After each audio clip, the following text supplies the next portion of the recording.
The 1980s were an interesting period for cartoons and the way that they were marketed, where traditionally merchandise would be produced based on a popular show or characters. A trend emerged which was kind of the opposite. Cartoons were now being made to sell products. Toys. Some of the most beloved shows of the decade were based on toy lines that very quickly grew into massive media franchises. So many iconic shows were produced in the 80s, and today on the videocast, we are going to be looking at how they were promoted using fast food.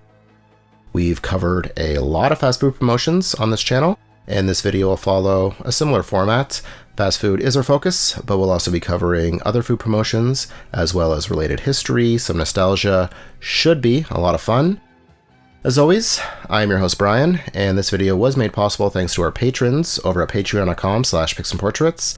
We have a new video over there right now looking at the evolution of video game food promotions throughout the 1990s. $5 gets you access to that and over 100 other videos, as well as digital copies of my book, The Nostalgia Economy. There are also physical copies, YouTube memberships, a bunch of different ways to help us out. Best thing you could do though, give us a thumbs up, share this video, and please consider supporting us if you can. Now, I'd like to start with a little bit of context on the state of fast food in cartoons during the 1980s. Like I mentioned a minute ago, many TV shows were produced to sell toys. This presented an interesting and lucrative opportunity for toy manufacturers. There were FCC rulings dating back to the 1960s that said characters could not appear in commercials during their own show. This stemmed from cartoon characters shilling cereal on Saturday mornings.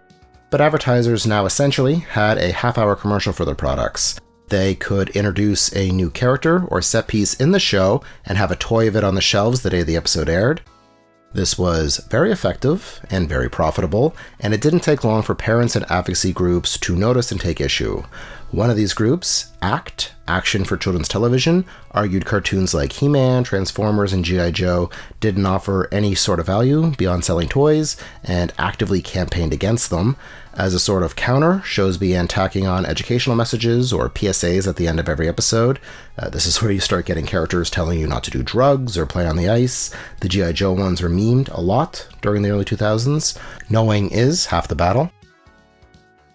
These toy lines were not only adapted into cartoons, but also movies, in the case of He-Man, and traveling stage shows, which were very popular in the 1980s. These were live shows that would go town to town, performing in theaters and arenas.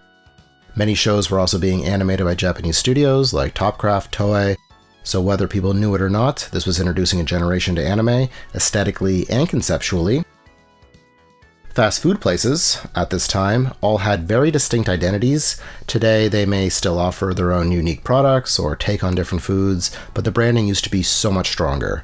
From the mascots to how they were decorated, the packaging, it would even extend to what the building looked like. You can still identify old Pizza Huts and Taco Bells just by their shape. This stronger branding was also reflected in their marketing, which is what we're going to be talking about, so let's get into it. We'll be going by franchise in order of the show's air date, more or less, starting with He-Man and the Masters of the Universe. This toy line was launched by Mattel in 1982, with the show premiering the following year, a sort of mix between sci-fi and fantasy. A prince on a magical planet is able to transform thanks to the power of a sword. He becomes He-Man and battles Skeletor, standard good versus evil stuff. One of the most popular franchises we'll be covering. I found a couple commercials for contests from 1985. This one is from Nesquik. You got a game card with every purchase, and you could win an entire set of Masters of the Universe toys, worth quite a bit then, definitely more today. Bubble Yum Gum had a similar contest. You'd think with its popularity, McDonald's would have gotten the license, but instead Burger King had this promotion. Also, 1985 for cups. I say it all the time. Very common fast food promotion. 4 comic strip cups. Each cup had a different comic that told part of a story. Get all 4 cups to get the whole story. They also had these branded kids meal boxes. A couple variants in the commercials here. One reuses some animation from the show, which is fitting. He-Man had some great designs, but reused the same animation again and again. Inspector Gadget premiered in 1983, a cyborg Jacques Clouseau family man. He's got all sorts of different gadgets he can use depending on the scenario. In 1987, Gadget partnered with KFC. I tracked down 3 different commercials from different regions, Australia and Canada. It's interesting seeing the regional differences. The Canadian one is from Winnipeg, where KFC was apparently known as Champs. It still has all the KFC branding. The animation was produced for other markets, I guess, but the VO says Champs and its logo is inserted here at the end. Cups are the promotion, of course. The Australian one is also unique in that it features Frederick Fox and Chicken Hawk, who were the regional mascots for KFC during this period. It's hard to find info on them, but they interact with Gadget here. You got a poster in the fun pack with some nugs in this one. There was another one where you got a wall calendar and some coupons. Very cool. Care Bears wouldn't debut as a full series until 1985, but in 1983 and 84, 2 specials aired featuring the caring creatures who help those in need become better people. These were so popular, they got a couple of different promotions at Pizza Hut. This one here is for a sticker book. A weird tone. A kid is trying to convince his mom he is seeing Care Bears, and she is pretty dismissive, trying to get the pitch in. Still, we get some great shots of the interior of a Pizza Hut around this time. The other one is for glasses. 2 glasses for $1, which is great value, even for the time. We covered these Muppet Babies stuffies in our Fast Food History of Christmas video. The show debuted in 1984 and imagined Jim Henson's Muppets as babies and animated. This show is difficult to watch thanks to copyright issues. Lots of different IP crossed over with it, and even though a lot of them are now owned by Disney, the rights are apparently still a nightmare to deal with. Pretty much once a year in the late 80s, they had a promotion at McDonald's, starting with this one, 1987. A bunch of older working class people talking about how much they love Muppet Babies, Happy Meal toys. McDonald's was industry leader when it came to kids' meals and promotional tie-ins, so a lot of the promotions we see from there are for toys, like this one for My Little Pony and Transformers. This promotion here is from 1986, but they actually had a Transformers knockoff the previous year, known as Commandrons, described as robots that transform into awesome vehicles. This is a blatant ripoff, kind of related, but McDonald's did have their own Transformers toys in 1989 as well, where different McDonald's menu items transformed, food changeables they were called. I was pretty shocked there weren't more Transformers promotions, given how popular and toyetic they were. But yeah, just that split with My Little Pony. I was also surprised at the lack of G.I. Joe promotions, right up there with He-Man and Transformers, but I couldn't find anything outside of the cereal. Since the dawn of television, cartoons and cereal have been linked, thanks to the Saturday morning connection. Kids were these companies' target audience, and so many cartoons had their own cereal. You are seeing the Smurfs here, another show that surprisingly didn't have much in the way of fast food tie-ins. The Real Ghostbusters had this awesome glow-in-the-dark cereal box. Now, The Real Ghostbusters was called that because Filmation, the company that produced the He-Man cartoon, also had a show called Ghostbusters, unrelated to the movie. It's a name and idea that's been used a few times throughout history. But The Real Ghostbusters is based on the movie, which I'm sure most people think about when they hear Ghostbusters.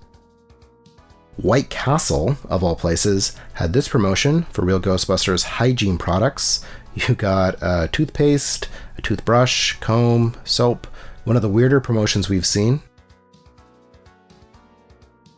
Thundercats was marketed in a way similar to He-Man. Toys from the show were produced in 1984, a year before the show was even released, despite being based on it. It was originally produced in 1983, but because there was a delay in airing, kids were already familiar with the toys by the time it did air.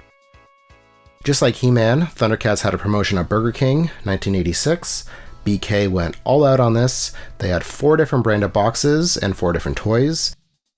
Some variants in the commercials. One highlights the toys, at least 2 of them, a straw holder and bank. The other 2 feature the same kid and employee. The kid is eager, he wants his Thundercats, his Burger King. The first here gives us a great look at everything. The other one has the kid transform into Wily Cat and run through the dining room. Thundercats was produced by Rankin Bass, known mostly for their Christmas specials. They also produced Silverhawks, which I don't really know much about, but they did get a Burger King tie-in as well. DuckTales was instrumental in launching the Disney Afternoon, which we've talked about before. Adventure series based on the Carl Barks comics, which are great. Scrooge McDuck, Huey, Dewey, and Louie, Launchpad, Scour the World for Treasure. I found 2 different promotions, both from McDonald's. One leans into the adventure aspect. You get a secret message you can decode with your wrist decoder. They also had a telescope, magnifying glass. Toys was the other promotion, push toys, vehicles. We covered the Ninja Turtles and Burger King in our nerdiest fast food promotions video, but I couldn't not have something here for the Turtles. One of the biggest cartoons of the decade, and probably the one that's kept the most relevant. Also, maybe the most merchandised. The Turtles were a phenomenon in the late 80s, early 90s, and so much was made, especially around food. Yogurt, cereal, pizza, corn snacks, tons of different animation here.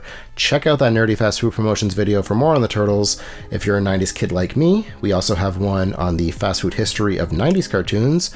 Bunch of videos if you're into this sort of thing. But that is it for today. Now, this was not meant to be exhaustive. I'm sure there was something I missed, so feel free to leave a comment.